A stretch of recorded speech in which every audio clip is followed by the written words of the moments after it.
మిత్రులందరికీ నమస్కారం. ముఖ్యంగా ఈరోజు మన రాష్ట్రంలో ప్రభుత్వం గుడ్డెద్దు చేన్లబడ్డట్టుగా రాష్ట్ర ప్రభుత్వ వ్యవహారం ఉన్నది. ఏ అంశం మీద కూడా ఒక స్పష్టత కానీ ఒక ప్రణాళిక కానీ రాష్ట్ర భవిష్యత్తును దృష్టిలో పెట్టుకొని కానీ విద్యార్థుల భవిష్యత్తును దృష్టిలో పెట్టుకొని కానీ ఒక సమగ్రమైన ఆలోచన కానీ సమగ్రమైన విధానం లేకుండా అడ్డదిడ్డంగా ఈ రాష్ట్ర ప్రభుత్వం వ్యవహరిస్తూ ఉంది.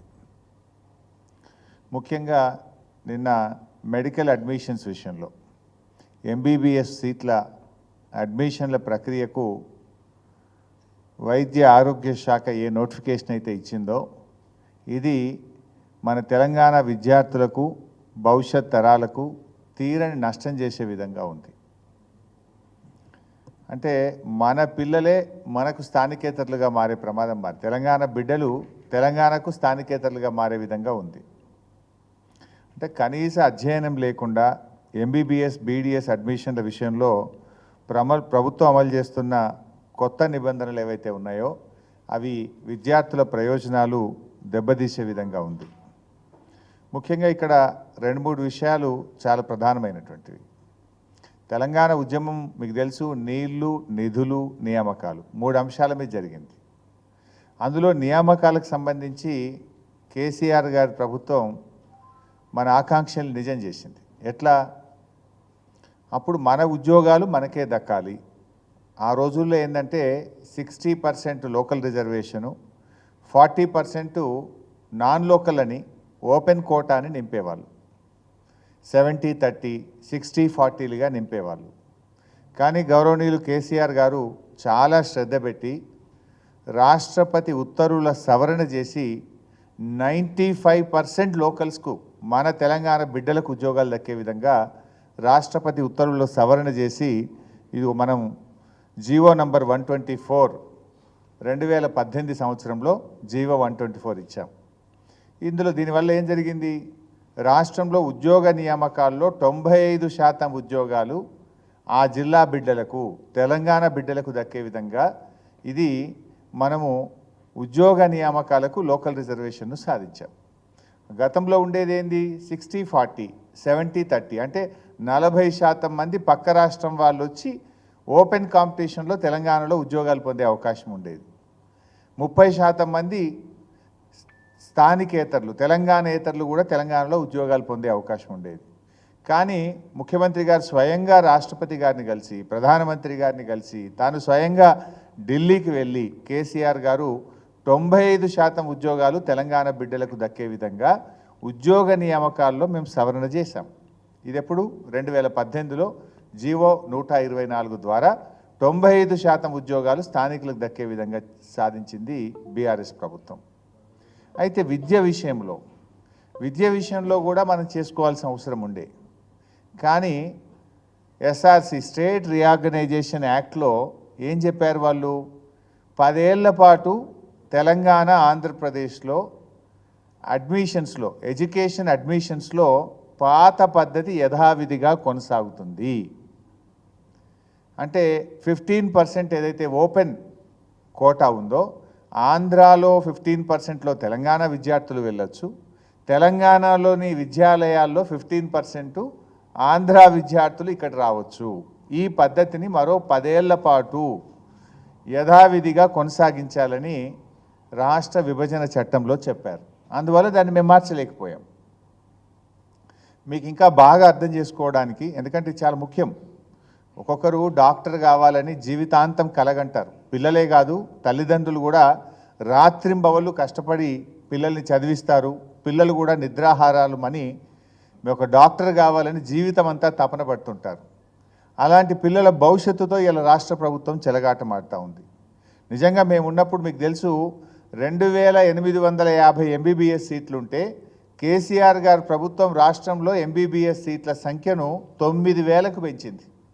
2850 సీట్లను 10 ఏళ్లలో 9000 ఎంబీబీఎస్ సీట్లకు పెంచిన ఘనత బీఆర్ఎస్ ప్రభుత్వంది, మా నాయకుడు కేసీఆర్ది.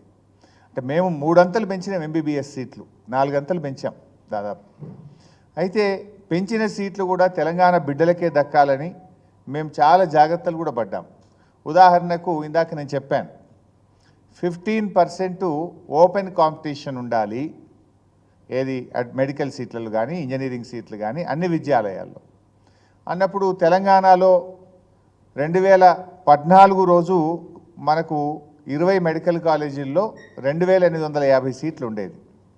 2850 సీట్లు అంటే ఒక 280 సీట్స్ ఓపెన్ కాంపిటీషన్లో ఆ పిల్లలు రావడానికి అవకాశం ఉండేది. అందులో అంటే మేమేం చేసినాము,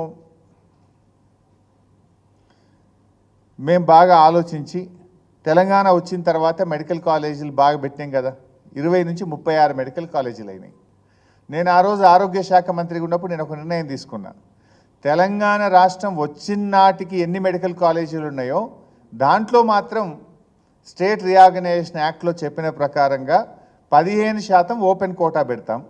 తెలంగాణ రాష్ట్రం ఏర్పడిన తర్వాత మేము పెట్టుకున్న మెడికల్ కాలేజీల్లో మాత్రం ఇవ్వము, మేము 100% మా తెలంగాణ పిల్లలకే ఇచ్చుకుంటాము అని చెప్పి ఆ రోజు నేను ఒక జీవో తెస్తే దాదాపు 520 సీట్లు తెలంగాణ పిల్లలకు అదనంగా దొరికినాయి. అంటే మేమంత కన్సర్న్తో పనిచేసినాం. గుడ్డిగా అదే జీవో ఫాలో అయితే కొత్తగా రాష్ట్రం ఏర్పడిన తర్వాత వచ్చిన కాలేజీల్లో కూడా 15% వాళ్ళు వచ్చి ఉండేవాళ్ళు. లేలే ఈ విభజన చట్టం పార్లమెంట్లో రాష్ట్రం ఏర్పడే నాటికి ఉన్న విద్యాలయాల్లో రాష్ట్రం ఏర్పడే నాటికి ఉన్న సీట్లకు మాత్రమే 15% అన్రిజర్వ్డ్ కోటా ఉంటుంది తప్ప రాష్ట్రం ఏర్పడిన తర్వాత పెట్టుకున్న కాలేజీల్లో 100% మా పిల్లలకే ఇస్తాము అని ఆ రోజు నేను జీవో సవరించి దాదాపు 520 సీట్లు అదనంగా మన తెలంగాణ పిల్లలకు దక్కేటట్టుగా మేము ప్రయత్నం చేశాం. అదేవిధంగా బి కేటగిరీ సీట్లు ఉంటాయి ప్రైవేట్ మెడికల్ కాలేజీల్లో. బి కేటగిరీలో గతంలో రాష్ట్రమే కాదు దేశంలో నుంచి ఎవరైనా వచ్చి ఇక్కడ చదివే ప్రొవిజన్ ఉండేది. కానీ నేను ఆ రోజు మన రాష్ట్రంలో మేము పర్మిషన్ ఇచ్చిన కాలేజీల్లో దేశం మొత్తం నుంచి రావడం ఎందుకు, బి కేటగిరీ సీట్లలో కూడా తెలంగాణ పిల్లలకే అడ్మిషన్లు ఇవ్వాలని చెప్పి జీవోను సవరించి తెలంగాణ పిల్లలు డాక్టర్లు కావడానికి ఆ రోజు మేము వెసులుబాటు కల్పించాం. అట్లా 24 ప్రైవేట్ మెడికల్ కాలేజీల్లో బి కేటగిరీలో కూడా లోకల్ రిజర్వేషన్ ఉండాలి, తెలంగాణ పిల్లలకి ఇవ్వాలని చెప్పి మేము తీసుకున్న నిర్ణయం వల్ల ఆ రోజు 1071 ఎంబీబీఎస్ సీట్లు తెలంగాణ పిల్లలకు దక్కినాయి. అంటే రాష్ట్రం ఏర్పడ్డ తర్వాత పెట్టిన కాలేజీల్లో తెలంగాణ పిల్లలకి ఇవ్వాలంటే 520 సీట్లు వచ్చినాయి. బి కేటగిరీలో ప్రైవేట్ కాలేజీల్లో కూడా లోకల్ రిజర్వేషన్ అమలు చేయాలని చెప్తే 1071 సీట్లు మేము ఆ రోజు తేవడం జరిగింది. అంటే మా కన్సర్న్ ఏంది, ఈ రాష్ట్రంలో పిల్లలు డాక్టర్లు కావాలి, మన పిల్లలకు మేలు జరగాలని మేమంత తపనతో మేము పనిచేసినాం. కానీ ఇప్పుడున్న ప్రభుత్వం ఏం చేసింది, ఎంబీబీఎస్ అడ్మిషన్లో ఆదరబాదరగా అనాలోచితంగా ఈరోజు మన తెలంగాణ పిల్లలకు నష్టం జరిగేటట్టు చేసినారు. ఇక్కడ మీ అందరికీ తెలుసు 1969 తెలంగాణ ఉద్యమం జరిగినప్పుడు ఆ రోజు విద్యా ఉద్యోగాల్లో ఎక్కడి వాళ్ళకి అక్కడ ఉద్యోగాలు దొరకాలి, ఎక్కడి వాళ్ళకి అక్కడ విద్యా అవకాశాలు ఉండాలని ఇది 1979లో 646 అని ఒక జీవో ఇచ్చారు. 1979 646 జీవో. అప్పటి ఆంధ్రప్రదేశ్ను 3 భాగాలు చేసిండ్రు, తెలంగాణ, ఆంధ్ర, రాయలసీమ. 3 భాగాలుగా ఆంధ్రప్రదేశ్ను విభజించి ఈ 85% సీట్లు తెలంగాణ పిల్లలకు తెలంగాణ, ఆంధ్ర పిల్లలకు ఆంధ్ర, రాయలసీమ పిల్లలకు రాయలసీమ, 15% ఓపెన్ కాంపిటీషన్ అని ఇది 1979లో వచ్చిన జీవో. ఇది జీవో నంబర్ 646. దీని తర్వాత ఏమైంది, 2014లో రాష్ట్రం విడిపోయింది. రాష్ట్రం విడిపోయినప్పుడు కేంద్ర ప్రభుత్వం ఒక నిబంధన ఏం పెట్టిందంటే ఎడ్యుకేషన్ విషయంలో ఎడ్యుకేషన్ అడ్మిషన్స్ విషయంలో, విద్యా ప్రవేశాల విషయంలో ఈ పాత జీవోను 10 ఏళ్ళు ఉమ్మడి రాష్ట్రంగా ఉంది కనుక 10 ఏళ్ళు దీన్ని పాటించండి అన్నారు. అన్నప్పుడు మనము 2017లో యథావిధిగా అదే జీవోను కొనసాగిస్తూ 2017లో మనం జీవో ఇచ్చినాం. ఇది ఎప్పటిదాకా వర్తిస్తుంది, 2024 జూన్ 2వ తారీఖు దాకా వర్తిస్తుంది. 2024 జూన్ 2కు రాష్ట్రం ఏర్పడి 10 ఏళ్ళు అయిపోతుంది కనుక అప్పుడు మనము స్వంత రూల్స్ ఫ్రేమ్ చేసుకోవాలి. ఫస్ట్ టైం తెలంగాణ రాష్ట్రము తన స్థానికతను నిర్ధారించుకోవడానికి మన సొంత రూల్స్ ఫ్రేమ్ చేసుకునే అవకాశం తెలంగాణకు దక్కింది. 2014లో తెలంగాణ రాష్ట్రం వచ్చినా స్టేట్ రీఆర్గనైజేషన్ యాక్ట్ అంటే రాష్ట్ర విభజన చట్టం ప్రకారంగా విద్యా అడ్మిషన్స్ కోసం పాత పద్ధతినే కొనసాగించమని పార్లమెంట్ చెప్పింది కనుక గత 10 ఏళ్ళు మనకు అవకాశం లేదు. మొన్న 2 జూన్ 2024కు 10 ఏళ్ళు పూర్తయితాయి కనుక మరి ఇప్పుడు మన పిల్లలకు ఎట్లా విద్యా అవకాశాలు కల్పించాలనే దాని మీద రాష్ట్ర ప్రభుత్వం సమగ్రమైనటువంటి ఒక విధానాన్ని రూపొందించుకోవాలి. ఉద్యోగాలకు మనం చేసినాం, ఎందుకంటే ఆ రోజు రాష్ట్ర విభజన చట్టంలో ఉద్యోగాలకు నిబంధన పెట్టలేవాళ్ళు. విద్య విషయంలో మాత్రం 10 ఏళ్ళు యథాస్థితిని కొనసాగించాలన్నారు. అందువల్ల ఉద్యోగాల విషయంలో పెట్టలేదు కనుక కేసీఆర్ గారు క్యాబినెట్లో ఆమోదించి రాష్ట్రపతికి పంపి స్వయంగా తను ఢిల్లీ వెళ్ళి 95% ఉద్యోగాలు తెలంగాణ పిల్లలకు దక్కేటట్టుగా ఆనాడు కేసీఆర్ గారు ఉద్యోగాల కోసం చేసుకొచ్చినాం. అది tag line of the moment. Telangana ఉద్యమంలో మన ఉద్యోగాలు మనకే దక్కాలనేటువంటి నినాదాన్ని 95% ఉద్యోగాలు తెలంగాణకు దగ్గేటట్టుగా మేము ఆ రోజు ఈ జీవో 217ను మేము 2017లో 114 జీవోని తేవడం జరిగింది. ఉద్యోగాలు దక్కినాయి. ఇప్పుడు విద్యా అవకాశాలు కూడా మనకు దక్కాలి కదా.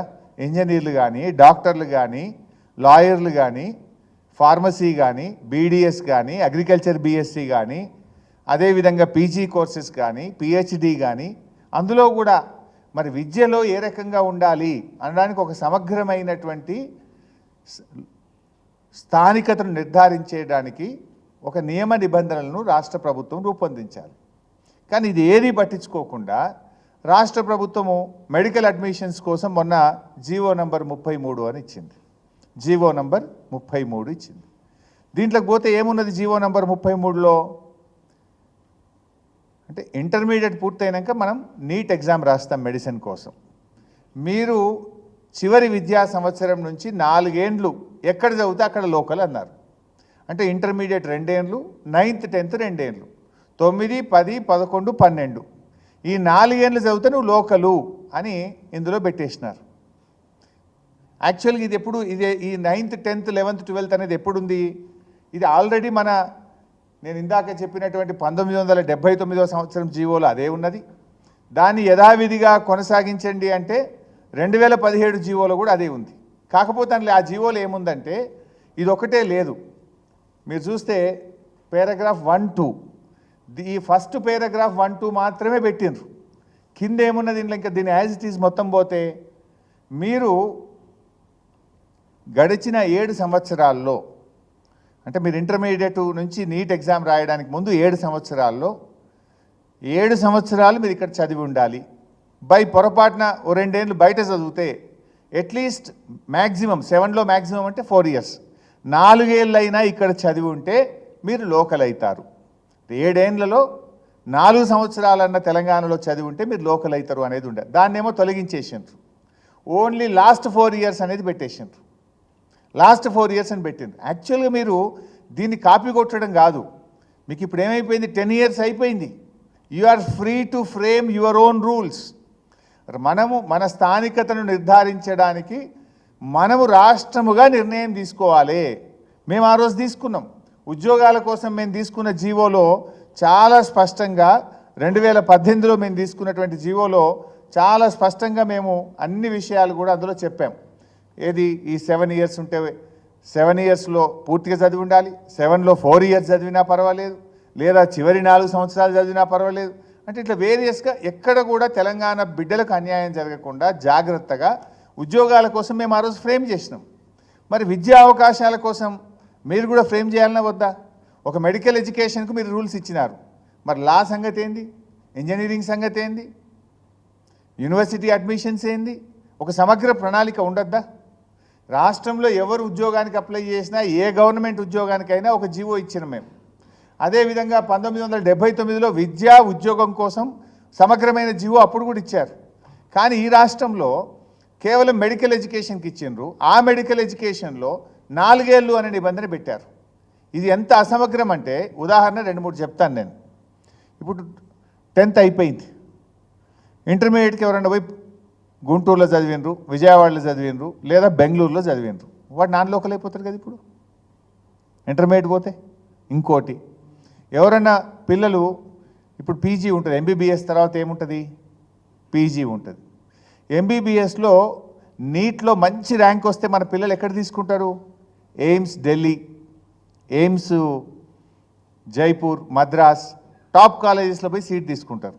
ఎయిమ్స్ మద్రాస్లో చదివిండి అనుకో మన పిల్లోడు, 5 ఏళ్ళు ఎంబీబీఎస్ మద్రాస్లో చదివితే వాడు నెక్స్ట్ ఇప్పుడు పీజీకి తెలంగాణలో ఎగ్జామ్ రాయాలంటే ఏమవుతుంది? దీని ప్రకారం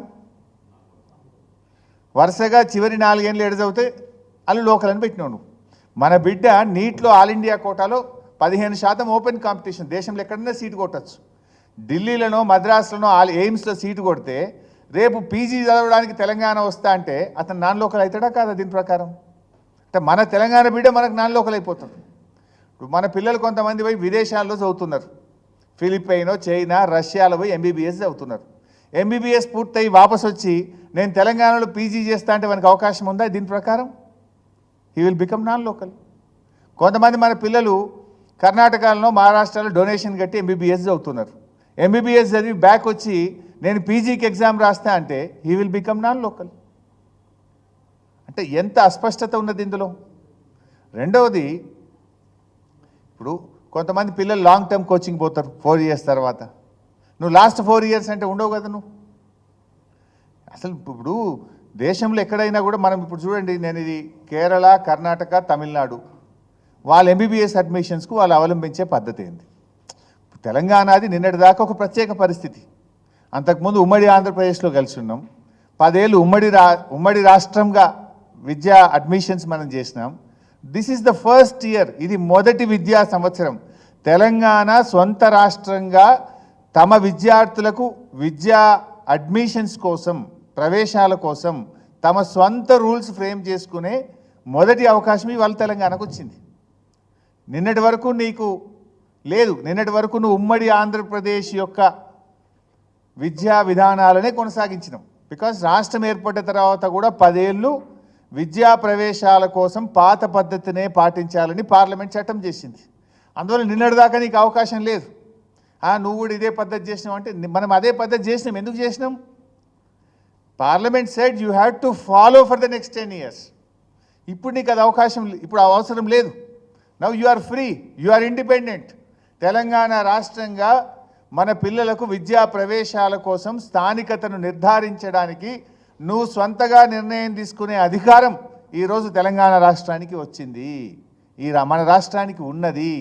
దాన్ని మర్చిపోయి వీళ్ళు పాత ప్రెసిడెన్షియల్ ఆర్డర్లో ఉన్న ఒక పారాగ్రాఫ్ను పెట్టినరు, కింది తొలగించిండ్రు. అయితే whether presidential order is applying, మీరు యథావిధిగా ప్రెసిడెన్షియల్ ఆర్డర్లో గతంలో ఉన్నాయన్నీ పెట్టండి. లేదు మేము ఉద్యోగ అవకాశాల కోసం ప్రెసిడెన్షియల్ ఆర్డర్ సవరణకు ఢిల్లీకి పోయి సవరణ తెచ్చి మన పిల్లలకు లాభమయ్యేటట్టు 95% లోకల్ రిజర్వేషన్ తెచ్చాం. You also do that process. 8 నెలల ఏం చేస్తున్నారు మీరు వచ్చి? లేదు ప్రెసిడెన్షియల్ ఆర్డర్ లేదు అనుకుంటే ఇతర రాష్ట్రాలు చేసినట్టు నువ్వు కూడా సొంతగా మన రాష్ట్రానికి రూల్స్ ఫ్రేమ్ చేయండి. ఇవాళ తమిళనాడు ఎట్లున్నది? తమిళనాడు రాష్ట్రంలో చూస్తే 6వ తరగతి నుంచి 12వ తరగతి దాకా తమిళనాడులో చదువుకొని ఉండాలి.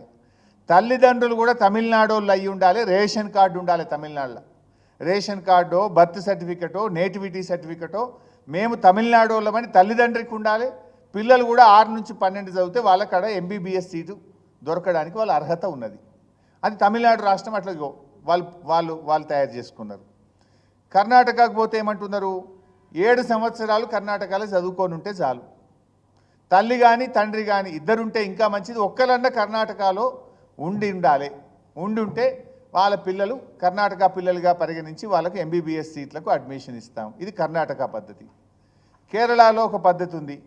కేరళలో ఏమంటున్నారు? వాళ్ళ పిల్లలు కేరళలోనే చదువుకొని ఉండాలి, కేరళలో స్థిర నివాసం తల్లిదండ్రులకు ఉండాలి. ఇతర రాష్ట్రాల ఉన్నతాధికారులు ఐఏఎస్లు, ఐపీఎస్లు కేరళకు వచ్చి వాళ్ళు ఉద్యోగం చేస్తే వాళ్ళ పిల్లల్ని కూడా కేరళ పిల్లల్లాగానే చూస్తాము అని కేరళ రాష్ట్రం కూడా తయారు చేసుకున్నది. మరి మనము ఫస్ట్ టైం ఇప్పుడు 10 ఏళ్ళు అయిపోయింది కనుక రాష్ట్రం ఏర్పడిన తర్వాత you are free to frame your own rules. మీరు ఆ రూల్స్ ఫ్రేమ్ చేయకుండా ప్రెసిడెన్షియల్ ఆర్డర్లో ఒక పారాగ్రాఫ్ పెట్టి మిగతాయి తొలగించారు.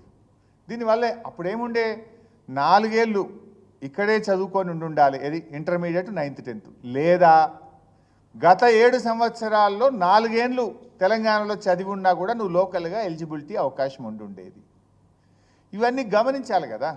పోనీ పీజీ అడ్మిషన్స్ రేపు మరి పీజీలో ఎట్లా? నువ్వు ఎంబీబీఎస్లో నీట్లో ఇతర పక్క రాష్ట్రంలో చదివి వస్తే నీ పీజీలో మన సీట్లు అసలు ఈ పిల్లలకి పీజీలో తెలంగాణలో చదువుకోవడానికి అర్హతనే కోల్పోతారు. ఇక ఎంబీబీఎస్ బయట చదివితే తెలంగాణలో తెలంగాణ పిల్లలు తెలంగాణలో పీజీ చేయడానికి అర్హత కోల్పోతారు. తెలంగాణ పిల్లలు ఇంటర్మీడియట్ పక్క రాష్ట్రంలో ఎక్కడన్నా చదివితే వాళ్ళు తెలంగాణలో ఎంబీబీఎస్ అడ్మిషన్కు అర్హత కోల్పోయే విధంగా మీరు రూల్స్ ఫ్రేమ్ చేసినారు. ఆ రోజు ఉన్న రూల్స్లో దీంతో పాటు కింద 1, 2, 3, 4 దెర్ ఆర్ 4 ఆప్షన్స్. కానీ మీరు ఒక ఆప్షన్ పైది మాత్రం పెట్టి కింది తీసి పడేసిండ్రు. అంటే ఎంత అనాలోచితంగా ప్రవర్తిస్తున్నారు. ఈ రాష్ట్ర భవిష్యత్తు మీద, పిల్లల భవిష్యత్తు మీద మీకు ఏమాత్రం ఆలోచన లేకుండా పోయింది. అయినా ఇది ఒక మెడికల్ అడ్మిషన్స్కి ఇచ్చేసినారు మీరు. Total state as a whole విద్యా ప్రవేశాల కోసం ఈ రాష్ట్రంలో స్థానికతను ఎలా నిర్ధారిద్దాము అనడానికి ఒక ప్రణాళిక ఉండాలనే వద్దా రాష్ట్రానికి? ఏం చేయాలి రాష్ట్రము? చీఫ్ సెక్రటరీ గారు, జిఏడి సెక్రటరీ, లా సెక్రటరీ, ఎడ్యుకేషన్ సెక్రటరీ, ఒకరిద్దరు వైస్ ఛాన్సలర్ని పెట్టి ఒక కమిటీ వేసి దీన్ని స్టడీ చేసి పక్క రాష్ట్రాలు ఎట్లా చేస్తున్నాయి, నిన్నటి వరకు ఉన్నది ఏంది, రేపు మన పిల్లలకు మేలు చేయాలంటే ఏం చేస్తే బాగుంటుంది అని ఒక కమిటీ లాగా ఒక హై లెవెల్ కమిటీ వేసుకొని దాన్ని పరిశీలించి జిఏడి నుంచి ఒక ఆర్డర్ ఇచ్చేస్తే అది ఏ యూనివర్సిటీకైనా, ఇంజనీరింగ్కైనా, మెడిసిన్కైనా, లాకైనా it will become a common rule for admissions. కానీ మీకు అసలు ఈ గవర్నమెంట్ నడిపే విధానం మీద మీకు ఇంకా అవగాహన రావడం లేదా? గవర్నమెంట్ను ఎట్లా నడపాలో మీకు తెలవడం లేదు. Is it the way? ఎడ్యుకేషన్కి ఒక సిస్టమ్ ఉండాలి. మెడికల్ కోర్ట్ ఇప్పుడు ఎవరిది వాళ్ళు ఇస్తారా? మెడికల్ అడ్మిషన్స్కి మీరు ఇచ్చేస్తారు. ఇది కూడా అంతా తలా తోక లేకుండా, ఒక సరి అయినటువంటి విధానం లేకుండా ప్రెసిడెన్షియల్ ఆర్డర్లో ఒక పేరాన్ని పెట్టి ఒక ఆప్షన్ని పెట్టి మిగతా 2 ఆప్షన్స్ తొలగించి సింపుల్గా మీరు మెడికల్ అడ్మిషన్స్కి ఇచ్చిండ్రు. దీనివల్ల మన పిల్లలకు చాలా నష్టం జరుగుతుంది. రేపు మెడిసిన్లో, రేపు పీజీలో అన్యాయం జరుగుతుంది. మన తెలంగాణ పిల్లలు ఇంటర్మీడియట్కు బయటకు పోయినా, లాంగ్ టర్మ్ కోచింగ్ పోయినా ఆ పిల్లలకు ఈరోజు అన్యాయం జరిగే అవకాశం ఉంది. అంటే మీరు పూర్తి అనాలోచితంగా ఈ ప్రభుత్వం పనిచేస్తూ ఉంది. మీరు చేయాల్సిందేంది? విద్యా ప్రవేశాల కోసం తెలంగాణలో ఏ రకంగా మనం స్థానికతను నిర్ణయిద్దాము అని ఒక క్లారిటీ ఉండాలన్నా వద్ద గవర్నమెంట్కు. సో ఇప్పటికైనా ప్రభుత్వం సోయి తెచ్చుకొని తక్షణమే ఒక హై లెవెల్ కమిటీ కాన్స్టిట్యూట్ చేసి, ఇప్పుడు మనము 10 ఏళ్ళు జాయింట్ క్యాపిటల్ నుంచి మనం బయటపడ్డాం కనుక నౌ విద్యా ప్రవేశాల కోసం Telangana is independent to take decisions. ఇప్పుడు మనం ఏ రకంగా మన పిల్లలకు మేలు చేయాలి అనే దాని మీద ఒక స్పష్టమైన విధానంతో రాష్ట్ర ప్రభుత్వం ముందుకు రావాలని చెప్పి నేను డిమాండ్ చేస్తూ ఉన్నా. ఒకవేళ మీకు అర్థం కాకపోతే అఖిలపక్షాన్ని పిలవండి, అన్ని పార్టీలను పిలవండి.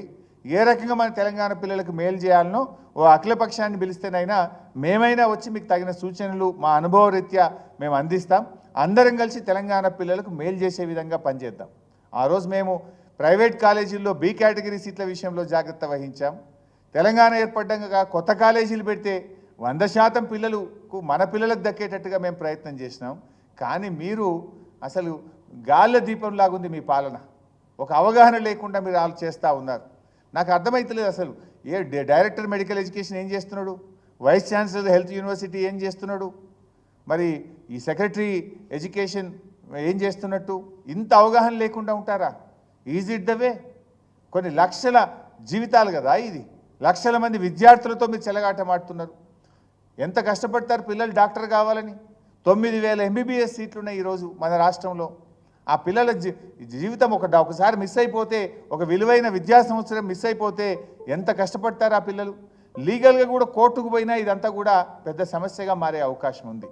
సో ప్రభుత్వం ఇప్పటికైనా క్లారిటీ తెచ్చుకొని జిఐడితో సంప్రదించి ఒక హై లెవెల్ కమిటీ వేసి తక్షణమే ఈ జీవోను సవరణ చేయాలి. విద్యా ప్రవేశాలలో స్థానికత నిర్ధారణ కోసం ఒక స్పష్టమైన అవగాహనతో రాష్ట్ర ప్రభుత్వం ముందుకు రావాలి. అడ్మిషన్స్ అన్నీ కూడా జరుగుతూ ఉన్నాయి. విద్యార్థులకు ఇబ్బంది కాకుండా చూడాలని చెప్పి మేము ప్రభుత్వాన్ని డిమాండ్ చేస్తున్నాం.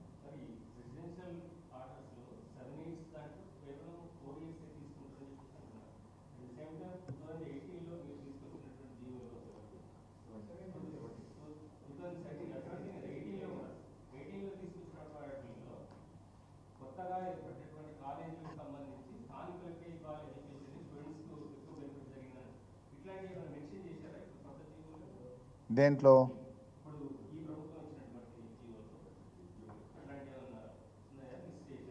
ఏం ఇవ్వలేదు, అదే ప్రాబ్లం. వీళ్ళు ఓన్లీ ఏం చేసిందంటే మీకు అది యాజ్ ఇట్ ఈస్ కంటిన్యూ అవుతుంది కదా, అది కంటిన్యూ అవుతుంది, దాంట్లో ఇష్యూ లేదు, దాంట్లో మిస్ చేయలేదు. బట్ స్థానికతను నిర్ధారించే విషయంలో మిస్ చేసినారు. అది ఇంటర్మీడియట్ నుంచి వరకు ప్రీవియస్ 4 years తెలంగాణలో చదివి ఉంటే చాలు అని గతంలో ఉంది, అది ఇప్పుడు కూడా ఉంది.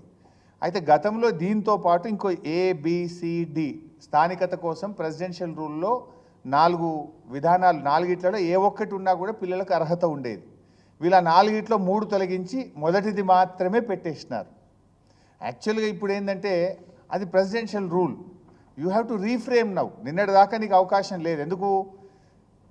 రాష్ట్ర విభజన చట్టం యథాస్థితిని కొనసాగించండి, 10 ఏళ్ల దాకా దీన్ని మార్చొద్దు అని చెప్పింది. విద్య కోసం, ఉద్యోగాల కోసం చెప్పలేదు కదా. ఉద్యోగాల కోసం ఢిల్లీకి పోయినాం, 95% స్థానికులకు తెలంగాణ బిడ్డలకు ఉద్యోగాలు దక్కే విధంగా రాష్ట్రపతి ఉత్తర్వులను సవరించి ప్రభుత్వం జీవో తేవడం జరిగింది. 2017లో మనం దాన్ని తెచ్చుకున్నాం. ఉద్యోగాల విషయంలో మేము ఎట్లయితే తెచ్చినామో విద్యా ప్రవేశాల కోసం కూడా ఈరోజు రాష్ట్ర ప్రభుత్వం స్పందించి స్పష్టమైనటువంటి విధానాన్ని లోకల్ రిజర్వేషన్ నిర్ణయించడం కోసం చెప్పాల్సినటువంటి బాధ్యత ప్రభుత్వం మీద ఉంది. ఒక్కొక్క డిపార్ట్మెంట్, ఇప్పుడు ఎనిమల్ హస్బెండరీలో కూడా విద్యా ప్రవేశాలు ఉంటాయి, ఫిషరీస్లో విద్యా ప్రవేశాలు ఉంటాయి, ఫారెస్ట్లో విద్యా ప్రవేశాలు ఉంటాయి, రెగ్యులర్ ఎడ్యుకేషన్ డిపార్ట్మెంట్ ఉంటుంది. ఇట్లా ఒక్కొక్క డిపార్ట్మెంటు డిసైడ్ చేయదు, it has to be decided by GAD.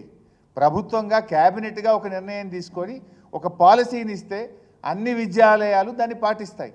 కానీ అట్లా పాటించకుండా ఇలా మెడికల్లో ఇచ్చినటువంటి జీవో అసంబద్ధంగా, అసమగ్రంగా తెలంగాణ పిల్లలకు నష్టం చేసే విధంగా జీవో తెచ్చారు.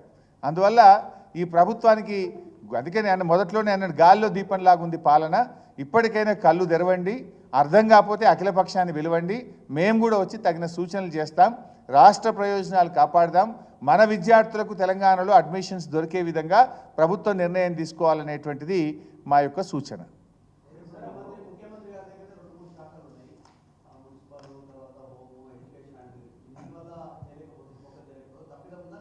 ఇప్పుడు ముఖ్యమంత్రి గారి దగ్గర ఎక్కువ శాఖలు ఉంటే మరి ఆయన చూడాలి కదా, ఆయన చూడకపోతే సెక్రటరీలు చూడాలి కదా, చీఫ్ సెక్రటరీ చూడాలి కదా, అడ్వైజర్లను పెట్టుకున్నారు కదా, 6-7 అడ్వైజర్లు ఉన్నారు. ఏం చేస్తున్నారు అడ్వైజర్లు అందరు? మరి ఇది ప్రభుత్వ వైఫల్యం. ఇది అందరూ, ముఖ్యమంత్రి కానీ, ప్రభుత్వంలో ఉండే క్యాబినెట్ కానీ, అధికారులు, totally it is the government failure. వీళ్ళకు నిర్లక్ష్యం, అడ్మినిస్ట్రేషన్ ఫెయిల్యూర్, ప్రభుత్వ వైఫల్యం. తర్వాత ప్రధాన ప్రతిపక్షంగా మేము ప్రభుత్వాన్ని తట్టి లేపడం మా బాధ్యత. అట్లీస్ట్ మాకు ఇలా స్టేట్ ఇంట్రెస్ట్ ఉంది, ఇలా పొలిటికల్ ఇంట్రెస్ట్ కాదు. దీంట్లో మన తెలంగాణ పిల్లలకు రేపు నష్టం జరగద్దు అనేటువంటిది మా తన్లాట. కేవలం 4 ఏళ్ళు నువ్వు ప్రీవియస్ 4 years నువ్వు చదివితేనే లోకల్ అన్నావు. రేపు నీట్లో నీకు బెస్ట్ ర్యాంక్ వచ్చి ఎయిమ్స్ ఢిల్లీలో చదివితే తెలంగాణలో వాడు అనర్హుడైపోతాడు రేపు పీజీకి కాడా? Is it the way? జనరల్గా వేరే రాష్ట్రాలు ఏం చేస్తున్నాయి, 1 to 10th ఎక్కువ ఈ స్కూల్ ఎడ్యుకేషన్ను లేదా తల్లిదండ్రుల యొక్క నివాసాన్ని ప్రామాణికంగా చేసుకొని స్థానికతను నిర్ణయిస్తున్నారు. తమిళనాడు, కర్ణాటక, కేరళ, ఆయా రాష్ట్రాల్లో ఒక విధానం ఉంది. Now it is our state. ఇప్పుడు మనం ఒక నిర్ణయం తీసుకోవాలి, ఒక డైరెక్షన్ తీసుకోవాలి. నిన్నటి దాకా నీకు ఎందుకు అవకాశం లేదు? కేంద్రం ఏం చెప్పిందంటే 10 ఏళ్ల పాటు ఉమ్మడి ఆంధ్రప్రదేశ్లో విద్యా ప్రవేశాలకు ఏ విధానం ఉందో అదే పాటించండి అన్నారు కనుక వీ ఫాలోడ్ దట్. ఇప్పుడు మొన్న 2 June 2024 నుంచి you are free, you are at liberty to frame your own domicile rules.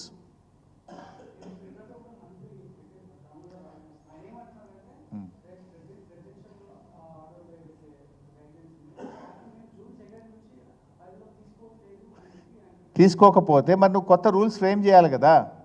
నేను అదే చెప్తున్నా, యూ హ్యావ్ 2 ways. ఒకటి ప్రెసిడెన్షియల్ ఆర్డర్ అమల్లో ఉంది అనుకుంటే దాన్ని మార్పు కోసం, సవరణ కోసమైనా పంపించి మార్పు తేవాలి. ఏది ఎట్లయితే మేము 95% స్థానికత తెచ్చినామో. లేదు ప్రెసిడెన్షియల్ ఆర్డర్ లేదు, లేకపోతే నువ్వు you frame your own rules. ఇక్కడ ఏమన్నావు నువ్వు?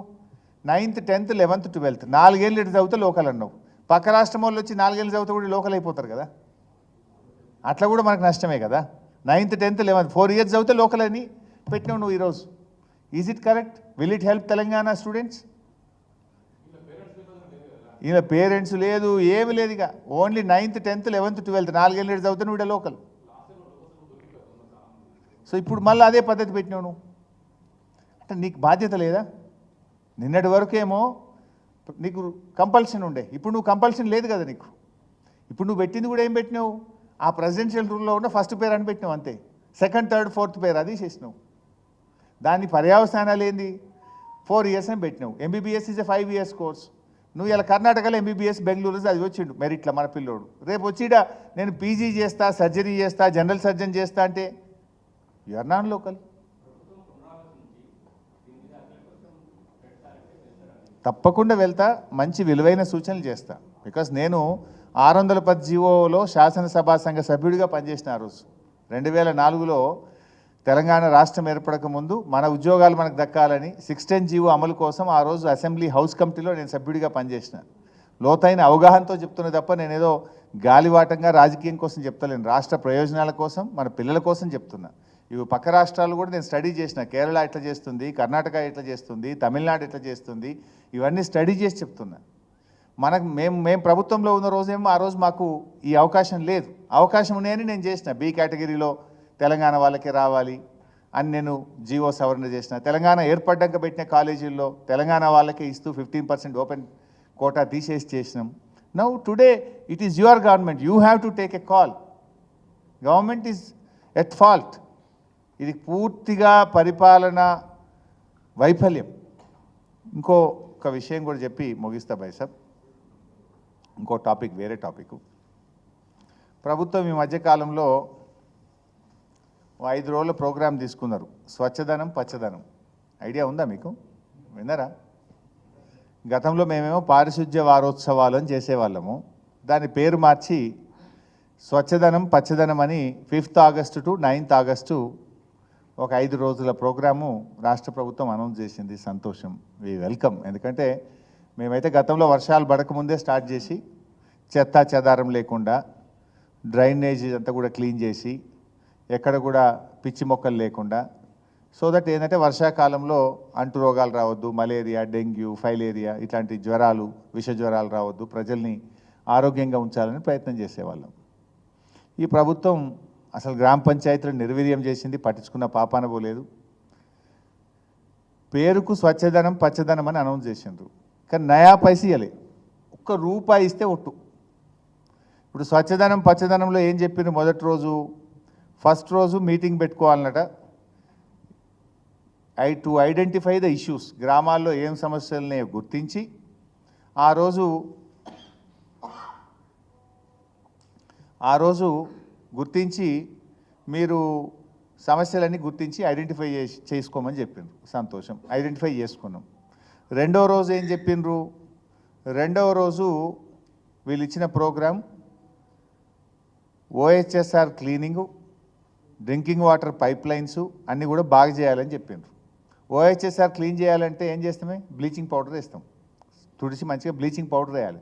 బ్లీచింగ్ పౌడర్కి పైసలు అండి, గడ్డి మందుకు పైసలు లేవు, బ్లీచింగ్ పౌడర్కి పైసలు లేవు, బుగ్గలు ఎగిరిపోతే బుగ్గలకు పైసలు లేవు. ఒక్కొక్క సర్పంచ్ 2 లక్షలు 3 లక్షలు ఆల్రెడీ పెట్టి అప్పుల పాలై ఉన్నారు.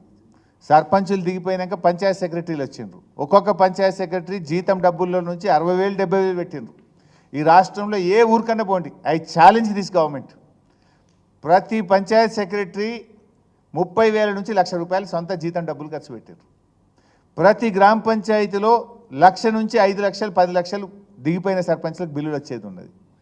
పాత సర్పంచ్ల బిల్లులు పెండింగే ఉన్నాయి. పంచాయత్ సెక్రటరీలు పాపం స్పెషల్ ఆఫీసర్లమని చెప్పి బుగ్గలు వాళ్ళే డబ్బులు కొనుకొచ్చి చేయించిండ్రు, ట్రాక్టర్ల డీజిల్ వాళ్ళే పోసిండ్రు, గడ్డి మందు కొనుకొచ్చిండ్రు, బ్లీచింగ్ పౌడర్ కొనుకొచ్చి ఇప్పుడు వాళ్ళు కూడా తంగైపోయిండ్రు. ఇప్పటికి 5 నెలలు వాళ్ళు పెట్టి ఒక్కొక్కటి 60,000 70,000 లక్ష అయిపోయి ఇక మేము పెట్టమని చేతులు లావట్టిండ్రు. చాలా ఊర్లలో ట్రాక్టర్లలో డీజిల్ పోయడానికి పైసలు లేక ట్రాక్టర్లు మూలకు పడ్డాయి.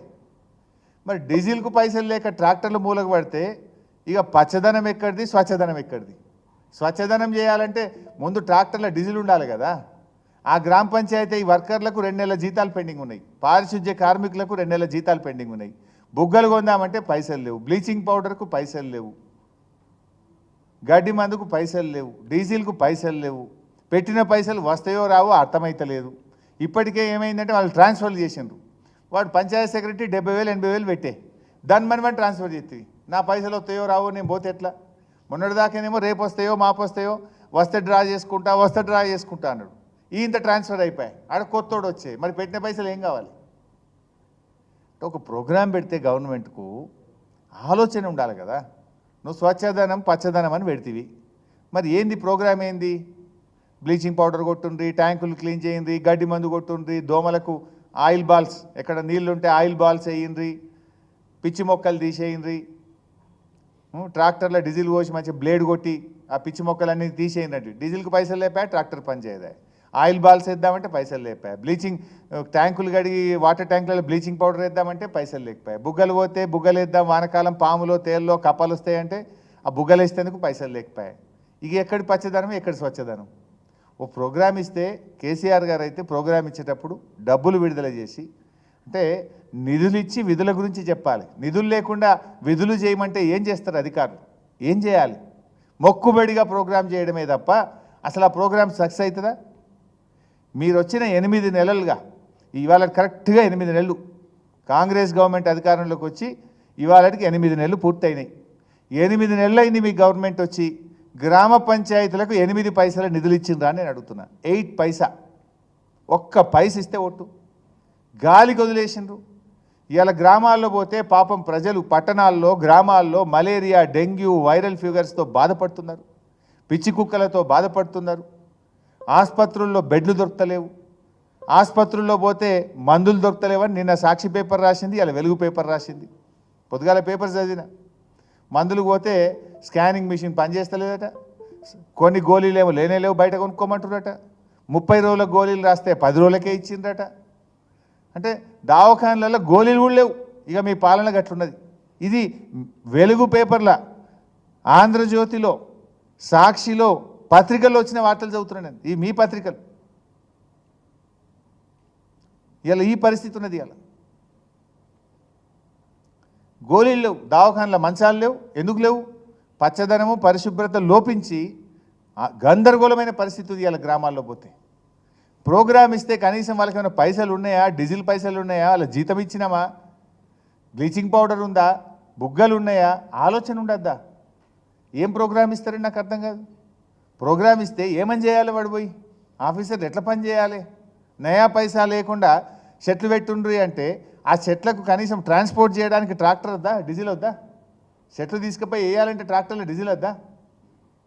చెట్లు పెట్టడానికి ఆ కూలీలకి పైసలన్నీ ఇవ్వాలన్నా వద్దా? అంటే మీకు అసలు ఆగమ్య గోచరం, అంతా గందరగోళం, అయోమయం, ఒక అవగాహన లేమి, కన్ఫ్యూజన్. ఎవరు చెప్పరు, ఎదురు చెప్పి ఇప్పుడు కనీసం చెప్పే పరిస్థితి లేదు అక్కడ ఎవరు. ఒక కలెక్టర్ లేచి సార్ మరి డబ్బులు ఎట్లా లేవు, ఈ ప్రోగ్రామ్ ఎట్లా చేయాలని మాట్లాడే ధైర్యం ఇలా పాపం వాళ్ళకు లేకుండా చేసిండ్రు. మీరు ఏమనంటే భయపెట్టిస్తున్నారు మీరు. ఈ రకంగా ఇలా అసలు హరితహారం అనేది ఒక పండగలాగా జరిగే తెలంగాణలో గత 10 ఏళ్ళు, కానీ ఇలా మొక్కుబడిగా మారిపోయింది. ఆనాడు హరితహారం ఒక పండగ తెలంగాణలో. ఒక 3 నెలలు 4 నెలలు ఎక్కడ చూసినా చెట్లు పెట్టే కార్యక్రమం జరిగేది. ఇలా ఎక్కడ చూసినా తెలంగాణలో పచ్చదనం ఎందుకు కనబడుతుంది? ఒక 10 ఏళ్ల ప్రయత్నం. ఆనాడు హరితహారం ఒక పండగ అయితే నేడు ఒక మొక్కుబడి కార్యక్రమంగా మారిపోయింది హరితహారం. అసలు మీకు పట్టింపే లేదు. ప్రోగ్రామ్ ఇస్తే ప్రోగ్రాంకు ఎట్లా జరుగుతుంది ఈ ప్రోగ్రాము? ఈ ప్రోగ్రాంలో భాగస్వామ్యం ఎవరు? దీని నిధులు ఏంటి? దీన్ని ఏ రకంగా జరగాలని ఉందా ఏమన్నా? There is no money, there is no programme at all. ఇప్పటికైనా ఆలోచన చేసి నేను డిప్యూటీ సీఎం గారిని, ఆర్థిక మంత్రిని కోరుతా ఉన్నా, తక్షణమే గ్రామ పంచాయతీలకు నిధులు విడుదల చేయండి. సర్పంచులందరూ ఇబ్బందుల్లో ఉన్నారు. ఇవాళ కేంద్రం నుంచి కూడా 15వ ఆర్థిక సంఘంలో 500 కోట్లు వచ్చినాయి. అవి కూడా మీరు ఆపెట్టుకున్నారు 4 నెలలకెళ్ళి. అవి గ్రామ పంచాయతీలకు ఇచ్చే పైసలు, అవి కూడా ఆపెట్టుకున్నారు 4 నెలలకెళ్ళి. దానికి సమానంగా రాష్ట్రం ఇవ్వాలి. వాస్తవానికి సమానంగా ఇచ్చుడు పోయింది, వాళ్ళు ఇచ్చినవి కూడా ఇస్తలేరు. ఇవాళ కేంద్రం నుంచి ఉపాధి హామీ కింద గ్రామ పంచాయతీలకు ఇచ్చే 800 కోట్లు వచ్చినాయి. కేంద్రం నుంచి నేషనల్ హెల్త్ మిషన్లో 800 కోట్లు వచ్చినాయి. కేంద్రం నుంచి 15వ ఆర్థిక సంఘం కింద 500 కోట్లు వచ్చినాయి. ఈ 2100 కోట్లు ఢిల్లీ నుంచి వచ్చి నెలలు గడుస్తున్నా ఇప్పటికీ గ్రామాలకు ఇవ్వకుండా ఈ ప్రభుత్వం నిధులను మళ్లిస్తూ ఉన్నది. సరే, ఆ బీజేపీ కాంగ్రెస్ ఒకటైపోయినారు, అడుగుతలేరు వాళ్ళు. గతంలో అయితే అడిగేవాళ్ళు, ఇప్పుడు ఇద్దరు ఒకటైపోయినారు. నెలలు గడిచినా మేము 2100 కోట్లు ఇచ్చినాం, ఎందుకు గ్రామ పంచాయతీలకు ఇస్తలేమని కేంద్ర ప్రభుత్వం అడగదు, ఈ రాష్ట్రం ఇయ్యదు. ఇద్దరు ఒకటైపోయినారు, బడే బాయ్ చోటే బాయ్. ఇవాళ కనీసం మీరు రాష్ట్రం అని ఇవ్వండి, లేదు కేంద్రం ఇచ్చిన పైసలన్నీ ఇవ్వండి. ఇలా దవాఖానాలలో గోళీలు లేవంటే ఎందుకు లేవు? నేషనల్ హెల్త్ మిషన్లో వచ్చిన 800 కోట్లు మీరు ఆపెట్టినరు. గ్రామ పంచాయతీలో డీజిల్కి ఎందుకు పైసలు లేవు? కేంద్రం ఇచ్చిన 500 కోట్లు 15వ ఆర్థిక సంఘం మీరు ఆపెట్టినరు. ఇవాళ సర్పంచులు ఆత్మహత్యలు చేసుకునే పరిస్థితి ఎందుకు వచ్చింది? ఉపాధి హామీలో వాళ్ళు పనిచేసిన 800 కోట్లు కేంద్రం ఇస్తే మీరు ఆపెట్టినరు. ఇదో ఎట్లుందంటే అమ్మ పెట్టదు ఏదో అడక తీరని అన్నట్టు మీరు ఇయ్యరు, కేంద్రం ఇచ్చిన డబ్బులు కూడా ఇస్తలేరు మీరు. తక్షణమే ఈ నిధులు విడుదల చేయాలని చెప్పి ఉప ముఖ్యమంత్రి గారిని నేను డిమాండ్ చేస్తున్నాను. Thank you.